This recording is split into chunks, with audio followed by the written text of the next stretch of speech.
The doctor and a dollar bill didn't make up coffee anywhere I go. So, really a pleasure to be here tonight. This is my first time at this event.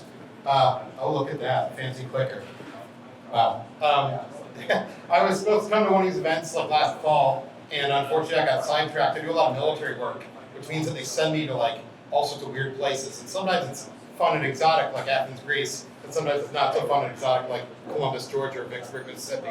And I believe in the last one that I missed, the event, it was Vicksburg. So I would have much rather been here, honestly. But hopefully I've got some interesting things to say here tonight. So I figured that I would share a little bit about our company because you've probably never heard of Quantum, even though we've been around quite a while and we've done a lot of stuff. And potentially share a little bit of stuff that I've learned over the years as an entrepreneur. Certainly, when I was a young man starting this out, Yale 20 years ago, we had very little stuff like this. I mean, it was kind of like you want to start a company, and there was nothing to support you really. It was all on your own. Quantum Signal, just for background, is a University of Michigan spinoff, circa 1999, college engineering. We do what's called math-based engineering, which is something that basically involves applying intelligent algorithms and math to solve problems and to build solutions. Nowadays, it's a very sexy topic, right? AI and algorithms, and I turn on the TV and I'm sitting at home watching TV, and there's like Microsoft AI and Watson and all stuff. When I first started Quantum, I would go into meetings and talk about algorithms. People would be like, "Dude, I don't get it. I don't get it at all. What do you sell them?" I'm like, "They're algorithms. We can mine data for mine noise data for useful information." Yeah, I'm not. We don't have a line item to buy stuff like that. Okay, so since then we've kind of broadened out. We do algorithms, we do real-time software based on those algorithms, we do a lot of modeling and simulation, and we do a lot of complete solutions, so products and prototype products for other people. So you haven't heard of us, but you might have seen our products in places with other people's labels on them, which is kind of cool. We have customers all over the public and private sectors. We do a lot of government work, so you see the cold, dead, sad look in my eyes. It's because I'm a defense contractor. Our products are all over the world, and I'll talk a little bit about them in a minute. Like I said, we've been developing and deploying algorithms since before they were cool, before AI was a thing. We've got 3 divisions there, our M&S division, our robotics division, and our strategic product programs division. I don't want to bore you with that. And our headquarters is in downtown Saline, Michigan, which is just south of Ann Arbor. If you see a big old school that has no sign out front, that's us. And there's a reason there's not a big sign out front, because we don't get a lot of walk-in business off the street. So no need for signs, but a lot of need for cool, smart people. We have built some very, very, very cool stuff over the years. And I'm enthusiastic to say that my team has developed solutions for some really hard problems. Everything from, like on the upper left there, a special forensic appliance called TRAP that's used at the Secret Service and other places every day to analyze evidence and help put away counterfeiters. And we've put away literally hundreds of counterfeiting rings based on our technology. And that's a pretty exciting thing. We've done things like driving simulators. We've done things like vehicle vision systems. We have a facial skin analysis system that we did for a customer that's used worldwide for the past decade. And so they line up by the hundreds in malls in Thailand to use my facial skin analysis system. It's a weird thing, but there it is. We do a lot of autonomous and mobile robotics. I've spent months on missile bases at -40 degrees deploying my autonomous robots for security, and done a lot of other neat things like that. And finally, if you drive down 94 right now, you see those number of parking spaces available for trucks. That's actually my team's video analytics that drives that for another one of our customers. So we get involved in a lot of stuff, and a lot of the stuff has math and algorithms behind it. So that's kind of cool. But I don't want to bore you with all the stuff. Oh, Quantum's a cool company. Who cares? I want to talk about why Quantum was started and some of the things that I've learned. When I was a graduate student back in the late 90s, we're looking around, what can we do, what's fun, what are things that could be a hot topic, and back in the late 90s, right, for those of you that were around, remember .com? That's an exciting time. We saw an opportunity with algorithm development. I was a signal and image processing guy doing neural implants on folks with disabilities. So sticking probes in brains and interpreting the signals and having it move and interface with things. And that was a cool thing, but brain interfaces were not going to really be a real business anytime soon. And so where else can I apply signal and image processing? Plenty of places, plenty of ways. But I looked myself in the mirror and I said, why are we going to, what do I want to do in my life? I'm sure everybody looks in the mirror every once in a while and says, wow, I'm way too hairy. Maybe that's just me. But there were three big reasons, and as someone who's fundamentally 12 years old deep inside, my three big reasons were this: work with smart people, work on hard and meaningful problems, and don't get dressed up. And I'm totally serious when I say that. Like, this is what drove the creation of Quantum Signal. Three of us got together, myself and two partners. I'm going to talk about those partners here in a minute. Invested $2,500 each, and we spent a lot of hard work and suffering to put it together. It turned out a-okay. So right now, status of our company, we're about 40 people, always trying to hire. As of March 4th, we turned 20 years old, which is pretty happy. A lot of businesses don't make it past a few years. We've got hundreds of customers, and we've done tens of millions of dollars in programs. And and honestly, usually we just don't have enough people to do the programs that people ask us for. So people are knocking at our door, and we have to turn them away because we just don't have enough bandwidth. We've been profitable throughout. We never took any investment. We've got zero debt. We've got our own headquarters, blah, blah, blah. We have fun every day. And so the best part about Quantum, and the reason that I want to start the company, was I wanted to go in and work with smart people on hard things and have fun. And that's what we do. And I think that if anyone's starting a company or considering it, if the topic seems to suck, or it seems like you're going into business with people that aren't fun, you should not go into that business, because it will be a nightmare and you will dread it every single day. Doesn't matter the money, you will dread it and it will suck. My opinion is that authenticity and honesty have always been our key to success. And I think they're the key to success for any small business, to getting to be a big business, or staying a small business, either way. I figured that in the spirit of honesty and authenticity, I would share some of my highlights and lowlights that I thought you guys might like. My first one I wanted to talk about, what I've learned is about selecting partners.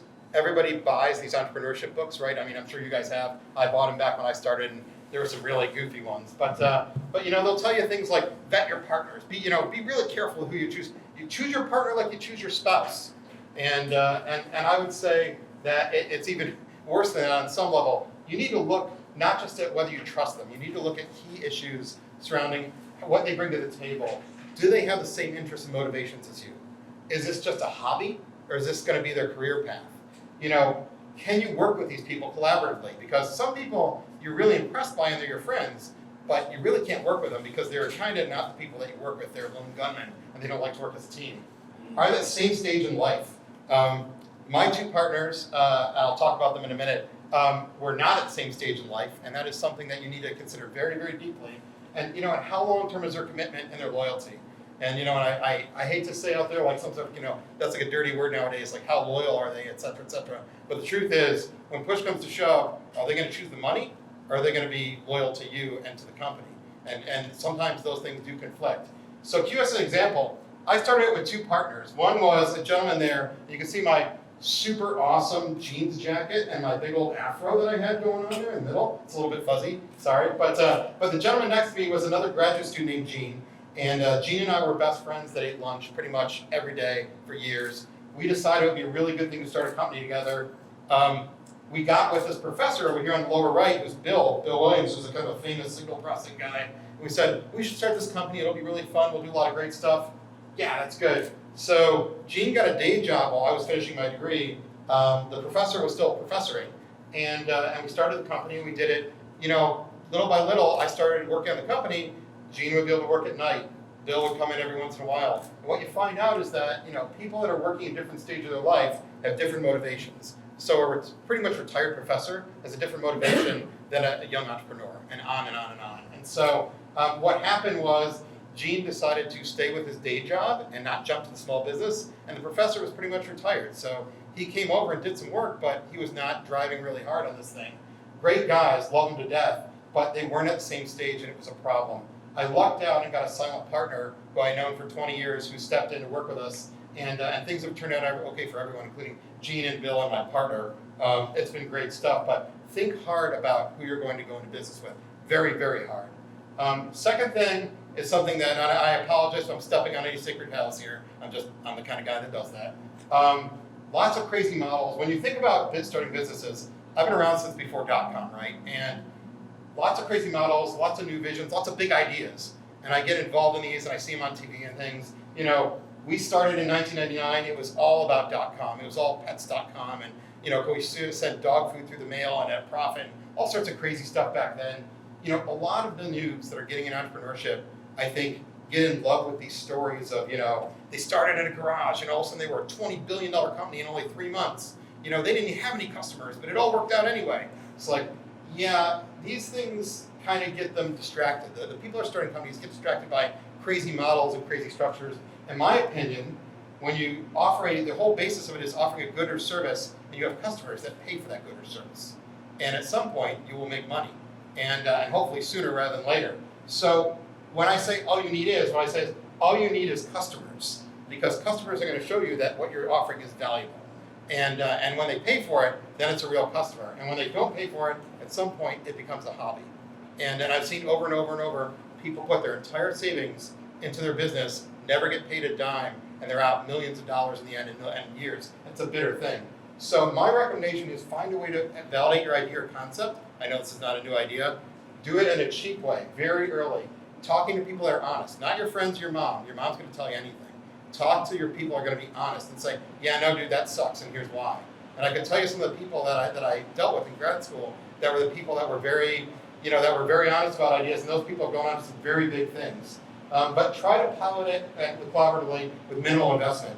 Asking someone to invest $1 million or $10 million in your business before you can show a product, before you can show a customer, any validation at all, is kind of a losing cause in some cases. Yeah, you can convince some people to throw some money at it, but generally, if I were smart money, I would be looking for some validation first.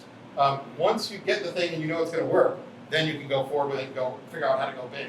And I sit on the side of investors a lot, where they ask me to come and vet ideas and sit in the back of the room and ask questions. And I can tell you, after the pitch leaves, I sit there and I say, yeah, I know this technology, I see 100 other ones every day for this. It's like, or what's real about this? And so you really got to be careful.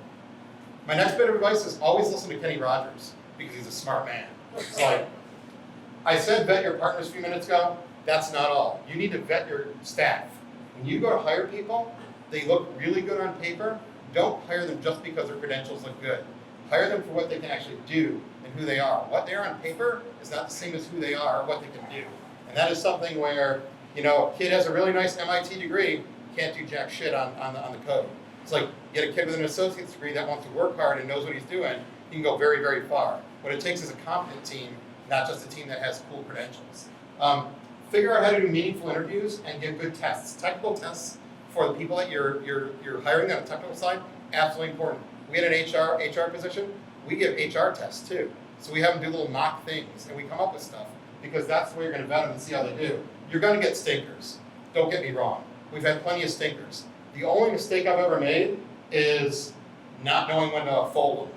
Because you leave them around, you're going to turn them around, you find out 9 months later, you should have pruned them because they were toxic to the environment and they were wasted time and money and space. So I say also vet your customers. Vetting your customers, super important. Don't be in love with who they are. You will have customers come to you from big companies with big brand names, and you will be absolutely batshit in love with that. You'll be like, oh my God, if they were our customer, it would be such an awesome thing. What you will find out over time is that those customers know that, and they know that they can basically take advantage of that in your thing. And so they will cut deals with you or try to cut deals where you're just so appreciative that they're working with you that, it's to the detriment of your company. And maybe you do it for free, or maybe you do it at a discount, and on and on and on. So be very careful with what you're doing in terms of your customers. Find good customers that are going to have mutually beneficial relationships. We've had relationships with folks that I would never expected. I'll tell you honestly, one of our best customers over the years, incredibly, was Amway. And I had a bad impression of Amway, I'll be honest, when I first met them. When I started working with them, they invest money in R&D, they invest money in products, and they put their money where their mouth is on research. So I'm proud to say they're one of my customers. Again, know that you're going to get stinkers on the customer side. You're going to have to turn down $1 million contracts. I bullshit you not. When you are struggling in your back room and not getting paid, you're like, one day we're going to get contracts, we're going to be rich, it's going to be great. And then you're going to be looking at that contract and it's going to be $1 million or $5 million. You're going to be like, yeah, dude, we can't do it. And I can tell you a story from our past where we got called by an automaker shortly before their bankruptcy, and you can guess who it was, to do some short-term autonomy demo back in 2006 or 7. We turned it down because, frankly, we had no confidence that they had money to actually do that demo. And so we turned them down. If we had done that demo and put all of our resources on that, we would have never gotten paid. Mitch would not be here today. So, well, physically, I might be alive, but so know that sometimes you have to fire customers. It's an important thing. All right, don't be a secret squirrel. So I get a lot of folks come into my office because we develop products for other people, and they want their product developed. And they're very, very scared that they're going to be taken advantage of. You know, they've seen the intermittent windshield wiper thing. You know, they think about the Winklevoss twins, and they're just like, you know, I'm not going to be as dumb as those guys. What the hell? So, you know, they come to your office, they slip across a 30-page NDA that somewhere they got off like LegalZoom or something. And I'm just like, yeah, no, dude, I'm not signing that. Because I work with 100 other companies, and we sign all these NDAs. And let me tell you a secret behind that, having seen technology-based in a lot of companies, a lot of the secret sauce isn't so secret. And a lot of the other companies are doing similar to what you're doing. And so, you know, ketchup and mustard is the secret sauce at McDonald's. It's mustard and ketchup over at Burger King, right? And so I'm telling you, that's the way it is. So, you know, my point is companies don't succeed based on just a good idea. It takes more than just your good idea to get it somewhere. The team characteristics, what skills you have, your ability to turn that idea into a product in a good way, your interest in doing so, and your dedication to the product. You know, luck, timing, and other factors. There's plenty of great things that I've seen over the last 20 years that were phenomenal, and it crashed. And 10 years later, someone did exactly the same thing. It was kind of a crappier version, and it succeeded wildly. Timing sometimes makes a big difference. My advice is always be open and honest and explain your idea. You know, share what you're doing, show people what you're doing, and try to get some ideas from them, and it'll go really well. Potentially, you could get a partner. Potentially, you could get an investor, a customer. Potentially, they might steal your idea. But let me tell you, there are worse things than having your idea stolen. Sitting in a corner for 5 years, sitting on that idea that you think is the greatest thing since sliced bread, not showing anybody, and then realizing after 5 years of not getting paid that, you know, this isn't going anywhere, that is a shittier thing, people. I'm telling you, absolutely. And I've seen it over and over and over. And the people that are the most secret squirrel are the ones that most likely to end up in that position. That's just my opinion. And I generate a lot of IP. So to close, I have a good story and to back this up. And my last point is to follow your dream. And I'll tell this story. I only tell it to friends. You guys are all friends, right? So it's like it's all friends here, right? So cool. So it's easy to get confused and do what other people think you should. It's easy to give up your dream and just follow something that seems cool at the time and do the shiny things thing, and et cetera, et cetera. Back in the early days of quantum, at about 2001, 2002, a friend of mine who I had gone undergrad with at Michigan came back from California, and let's call him Barry. And Barry had started a company that is just starting to go big. And it's about 2001, 2002. He's trying to recruit students. And so I said, well, you know, you're coming out to recruit students. Why don't you come and hang out with me, and we'll do some Wendy's like we used to, and, you know, hang out at the Michigan Union and all stuff. And so we got together, and we talked, and he told me about what he was planning with this big company, and that he had gotten $50 million in investment, and he already had 50 people. And I'm like, wow, dude, it sounds like you're really moving somewhere. It's going to be great. You know, this is going to be a big thing. He's like, yeah, I want you to come out and, you know, join the company. And, you know, I don't know about this quantum thing. You should give up this quantum thing because this is what's going on out here. It's really, you know, hot shit. And I'm like, yeah, I know it sounds really good, but I'm not a web developer, and, you know, I don't really know much about the web. And, you know, I use it. Obviously, I know what it is, but I'm not like a programmer. I'm a signal processor. I've got this quantum signal thing going on, and we've got some customers, and, you know, it should work out. And he's like, yeah, but, you know, you remember we used to do all those technical hints or those technical tricks and pranks at Michigan? And I'm like, yeah. He's like, I want you to come out and do technical pranks to kind of raise our profile, because some of our competitors have a very high profile and we don't, and we need a better profile. And it needs to be a cool technical profile, not just a dorky advertising thing. I'm like, okay, let me think about it. And I thought about it a little while, and I said, you know, I really, you know, appreciate that, my friend. It's, you know, I know I'd be employee number 54 here, but, you know, I gotta follow my dream and all this kind of stuff. And, you know, that my friend Barry went on to, his company went pretty big, and I'm sure everybody in the room knows what big company I'm talking about. Maybe not, but it's a search engine that you might have heard of. And so I tell this story to my employees and my coworkers, and about how I turned down Google, and they're all like, "Wow, dude!" They're like, "Don't you feel bad about that?" And you know, and every once in a while, you know, I look at, you know, you see Time Magazine, you see the face of the founders and all that stuff. It's like, dude, we used to just hang out. Now he's like on Time Magazine. So, but you know, I think about what I went into quantum for and why I went into it. And what I went into it for is to work on hard problems that make a difference with smart people and to not get dressed up. And pretty much, I've succeeded. Like, that's what we do at Quantum every single day. And I think about what I could have done if I had made different choices, where I would have been, what it could have been, and all this kind of stuff. And I don't have any regrets. And I don't have any regrets because I do what I love, and I follow through on my plan, and I get to do, and I invested 125%, and it's all worked out. And so when I look at, this is a picture of my 2 daughters who are goofballs, and I look at them and I think, you know, what would have been, had I moved out to California, would they be here? Would I be here? What would be the story? It's like, I don't have any regrets. Quantum's worked out, my life has worked out, and it's fantastic. And so what I tell you guys is, you know, don't follow, you know, some dream of, you know, the $1 billion deal. Follow what is true in your heart. Follow what you believe in and what you know is good. Follow your dreams and invest in them. And you'll never have any regrets. Even if the company doesn't work out, you'll never ever have any regrets. And I never have any regrets at all. Though, as my wife points out, when I look at the magazine with them buying their new $50 million yacht, I'm like, all right, so that's a little jealous of that. But with that, I am really pleased to have this opportunity here tonight. I hope that was useful. I'm happy to take any questions. And I really thank you for the opportunity. So, thank you.